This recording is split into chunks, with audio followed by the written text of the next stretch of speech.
今週 STB は未来ウィークと題しまして、北海道の未来を考え未来に挑む方を応援して、一人一人が自分の未来を思い描くためのきっかけになるような内容をお伝えしていきます。スペシャルアンバサダーは松岡さん、今日は松岡さんに登場していただきました。よろしくお願いいたします。引き続きよろしくお願いします。ちょっと松岡さんにもね、ぜひ一緒に見て考えていただきたいんですが、1回目の今日のテーマは漁業なんですね。で最近は秋鮭が取れないとか、変わった魚が取れるなんていうニュースもありまして、環境の変化など原因はいろいろあると言われてるんですが、今注目されているのが見た目や食べ慣れていないという理由で廃棄されてしまうというですね、いわゆる今漢字出てますね、未利用魚ってですね、これをテーマにします。これに光を当てまして、そこに取り組む函館の熱き仕掛け人の方に密着しました。今年は秋鮭をはじめ記録的な不漁に、またシャコタンの夏の味覚エゾバフンウニは丼1杯2万円を超える事態に。さらに函館のイカも一時は記録的な不漁に陥るなど、今北海道の海に大きな異変が起きています。もうかなり年々水揚げはなくなってますね。みんなでやっぱり新しいことをやっていかないと、多分もうダメになっちゃうと思うんですよね。危機感が募る中、このところ定置網などにある魚がかかるといいます。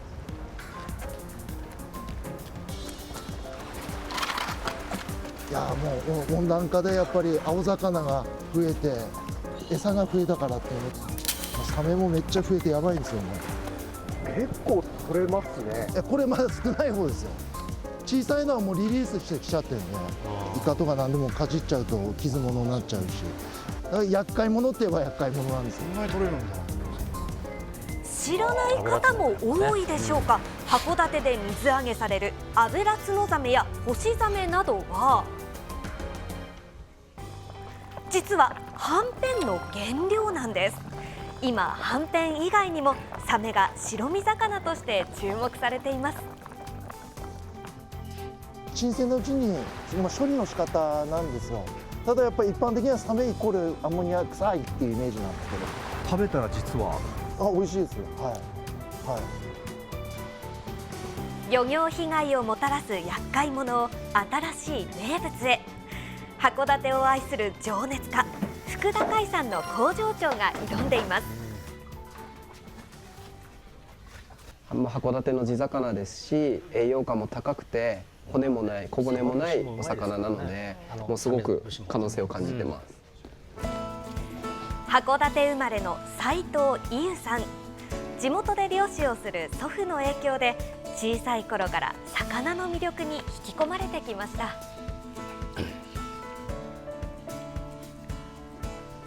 適切に処理をすると全く臭みも気にならないので、本当に美味しい魚ですね。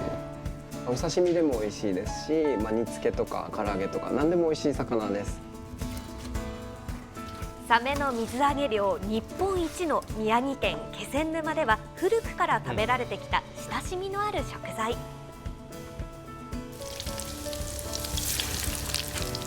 特におすすめなのはサメフライです。他の白身魚とあんまり変わらなくて、もうほんと白身魚フライっていう形で親しみのある食感だったり味だったりします。もしサメって言われなければ、全くわからないと思います。癖も何もないんですよ。冷凍販売している函館サメフライ、まずは味わってみてください。じゃあ松岡さんと白井さん、いただきます。もちろん食べたことはないと思うんですけど。ないですね。そうですか。僕は結構食べるんです。サメ食べるんですか。東北は結構食べるんです。いただきます。いただきます。タレも何もつけずに。つけてないんだよ。美味しいです。ついてないです。いかがですか。じゃあ松岡さんよく食べてるということであれば、白井さん初めて食べてどうですか。初めてですよ。確かに白身の魚なんですけど、もうちょっとね、こう歯ごたえがないのかなと思ったら結構しっかりしてて美味しいです。松岡さん、じゃあこの味のなんていうんですか。サメは東北ではよく食べてサメ節にしたりとか、あと卵のやつやったりとか食べるんですよ。でよくこれサメバーガーって言ってこれハンバーガーにしてよく食べたりするんで、ただ函館ではやってなかったと思うんで、やっぱりこうやって何でもいただきますの気持ちでやるのが一番大事だと思います。だからこういうことがきっちりとこう認知されていくと皆さんも安心して食べられるんじゃないかっていうね、そういう活動をじゃあめちゃめちゃ美味しいです。してらっしゃるんですね。サメフライって美味しいんですね。美味しいです。松岡さんがおっしゃる通り、他にもまだまだあるんです。サメの美味しさをもっと世に広めたい。そこで去年開発したのがサメフライバーガーです。特注のバンズに3種類をブレンドした特製のソース。ちょっと今音声で味わいは優しいので目が覚めない美味しさを目指してうまいこと言う。優しい味わいさすが函館。冷めないですね。はい。2回行きましたね。これも上手に作ってますね。いやそんなコーナーじゃないよ。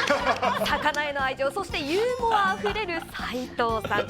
実はサメ肉は高タンパクで低カロリー。消費拡大のためにお店の一角にあるスペースも作りました。こ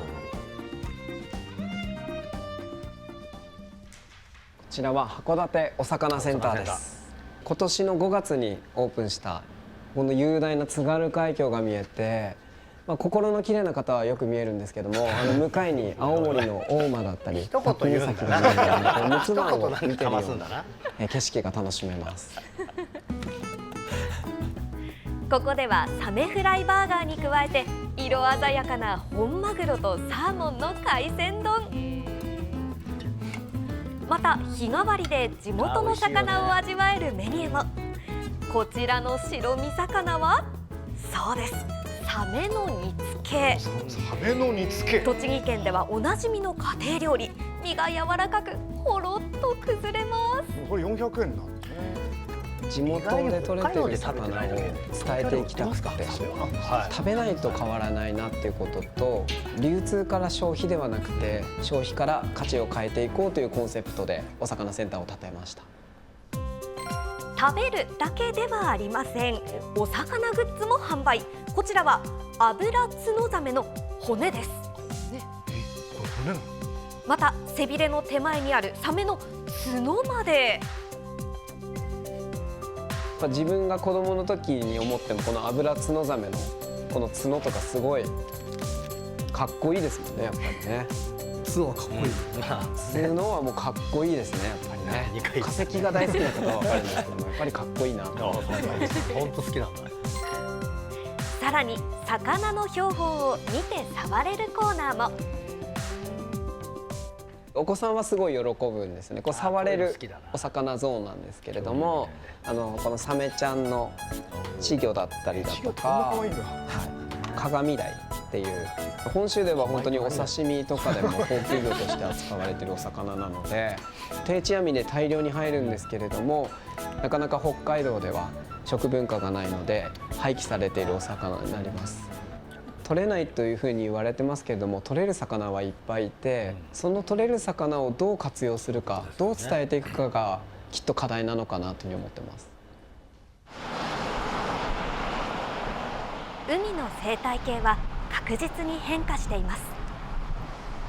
斉藤さんは日々の研究から魚にある変化を感じていました。これはサメの胃袋から出てきた渡りガニですね。甲羅丸ごと丸飲みしてます。丸飲みな他にはこうイワシですね。イワシだったりだとか、イカの足だったりだとか、魚の胃袋の研究をして5年ほどになるんですけども、ほとんどの魚にマイワシが入ってきてるっていうのが、感じることですね。やっぱりブリが結構函館取れてるよっていうニュースとか、ブリがなぜ取れているかというと、餌となるマイワシを追いかけてきたからなんですね。イカが取れなくなってきている函館で増えているのがブリ。富山県の郷土料理ぶり大根など北海道でも食べられるようになりました。今取れる魚をいかに有効活用するか、その取り組みを応援するのが社長の福田久美子さん。レインボーカラーのヘアスタイルがトレードマークで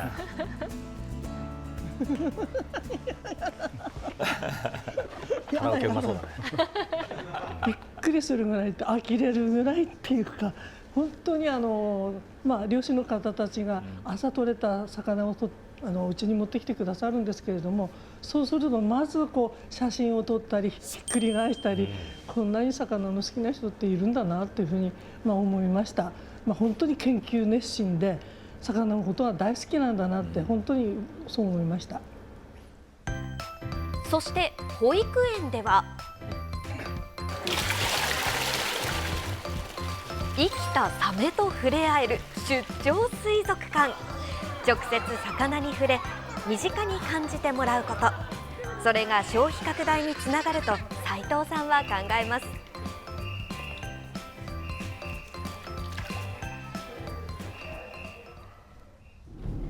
次に向かったのは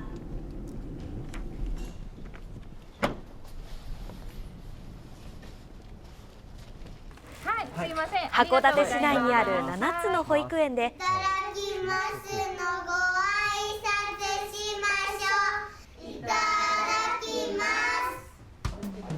す。函館市内にある7つの保育園でサメフライが給食のメニューになっているんです。サメフライどうですか？おいしい。おいしい。美味しい？バカシトゥ。詳しいね。栄養価まで。サメ食べるとどうなの？筋肉つく。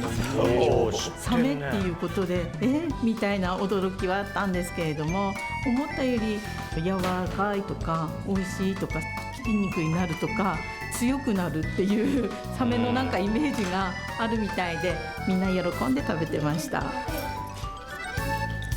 そうですね、ありがたいことにサメの納品が間に合ってなくって、はい、いろいろやっぱサメフライ食べたサメフライ食べた方々からやっぱりリピーターの声も結構あるので、まだまだサメフライ足りないなと思ってます。人気になっちゃってるぐらいですね。素晴らしい。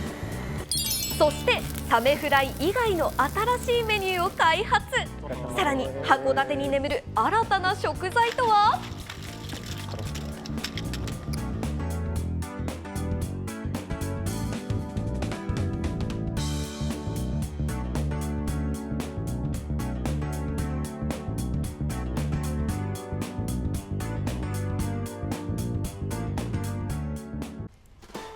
今まで厄介者とされ廃棄されてきた函館のサメ、そんな未利用魚に見る北海道の未来。発酵してるんですかって聞いたと。斉藤さんの取り組みに興味を持つ大学生がいました。社会に出る前に実際の仕事を経験するインターンシップで本州から来た松野佳子さんです。サメ以外にも数多く眠る未利用食材の活用を学んでいます。今年松野さんが考案したのが魚のハンバーグです。函館のサメとタラのすり身を合わせて、他にも豆腐を作る時に出るおからを加え、さらになるほど。こちらは函館馬昆布というものがあるんですけど、途中で間引き昆布で捨てられてしまっている早煮昆布という昆布です。その未利用食材っていうのを生産者は届けたいと思ってるんですけど、なかなかその思いが消費ニーズと合わずで、未利用食材を価値に変えるっていう食品開発をしたいなと思って。廃棄されるはずだった食材がハンバーグに。電子レンジでチンするだけなのでお子さんのお弁当にぴったりです。お魚バーグ。名前もユニークですね。魚。さて、活用されない海の幸はサメだけではありません。斉藤さんは函館に眠るある食材の活用法を模索していました。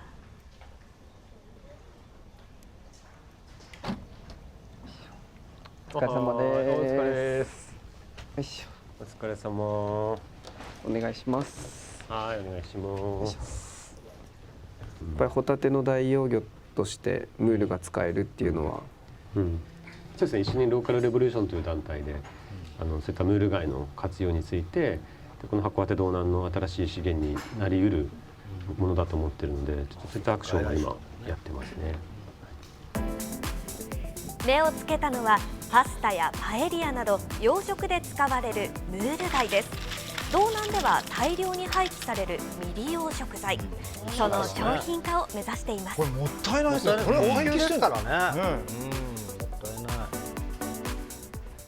い。彼ほど本当に魚とか海のことを自分事として思っている人間って僕は人間界では会ったことがないので、そういう意味では、で魚の未利用低利用って変な話、別に人間が勝手な都合でそうせざるを得なくなっているだけなので、そこにちゃんと光を当てるっていうことを活動として思い持ってやってるっていうことにはめちゃくちゃリスペクトするし、それはサメ以外にもいろんなことを彼はこれからやっていこうと思ってると思うので、すごく期待してます。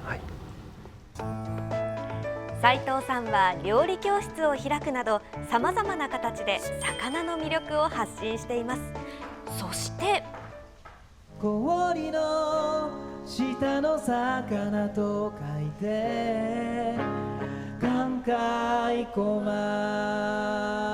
いろんなことやってるんですね。実は斉藤さん、魚の魅力を伝えるためお魚専門シンガーソングライターとしても活動しているんです。芸術力あんな。魚にまつわる楽曲はなんと300曲です。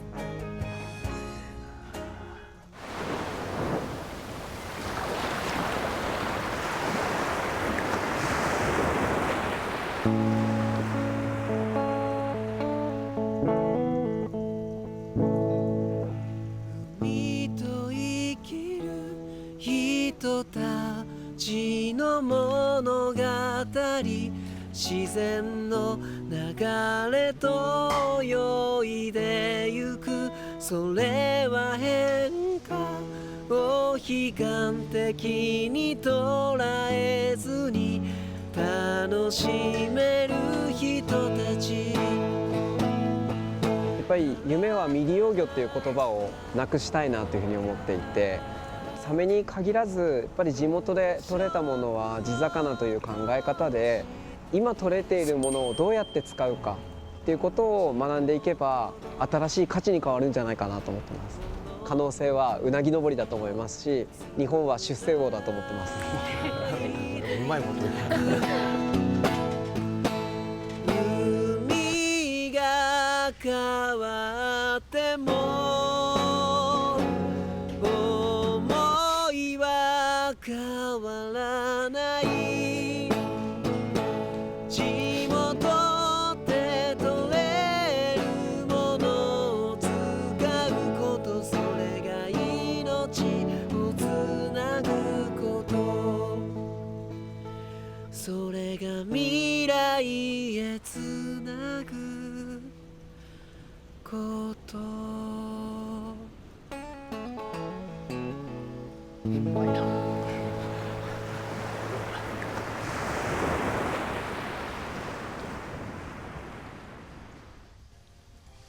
なんかもう STB 未来ウィーク最終回みたいな雰囲気になってしまう。今日始まったばっかりなんですけど、未来ウィークのテーマソングですよ。そうですね。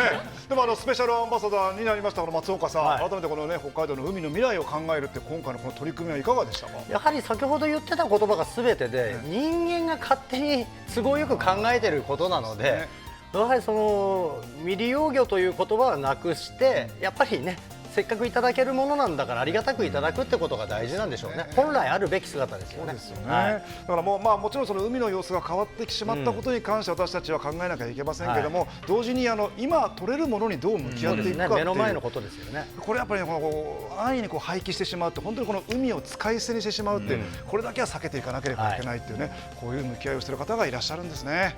STB 未来ウィークでは未来へのアクションと題しまして、テレビの前の皆さんが未来のためにできること、やっていることを募集しています。すでに多くの方からメッセージいただいてますね。はい、ご紹介します。まずは千歳市の40代の男性からです。買い物に行く前に冷蔵庫の中身をメモしてから余計なものを購入しないようにしてフードロス削減を気にかけていますということです。買ってきたけど冷蔵庫にあったってことよくありますからね。無駄なく使い切るために工夫をされているというご意見でした。代わって帯広市の50代の女性からです。ストーブの設定温度を1度下げてその代わりに洋服を着込んでいます。また冷蔵庫の設定温度も夏と冬とで変えています。なので周りの温度に合わせて冷蔵庫の温度も変えていますということですね。松岡さん、白井さん、この冷蔵庫の設定温度変えるなんてこと全然知らなかったです。いや変えた方がいいとは聞いてますけど、もういつも同じにしてましたね。そうですよね。特に北海道なんて外が寒いわけですから、確かに冬場そこまで設定温度をね低くしなくてもいいんじゃないかって気もちょっとしてきましたけどね。あとあれですね、先ほどのスーパーの話で言ったら、お腹空いてる時にスーパー行くといっぱい買っちゃいますからね。何か食べてから行った方がいいですよね。予定外のもの買ってしまいますからね。それも一個できることのアクションということですのでね、皆さんいろいろこう考えて無駄を省くっていうね、それもまた未来を作っていくっていう行動になりますのでね、たくさんのメッセージも皆さんありがとうございました。ありがとうございました。STB 未来ウィーク、今週お送りしていきます。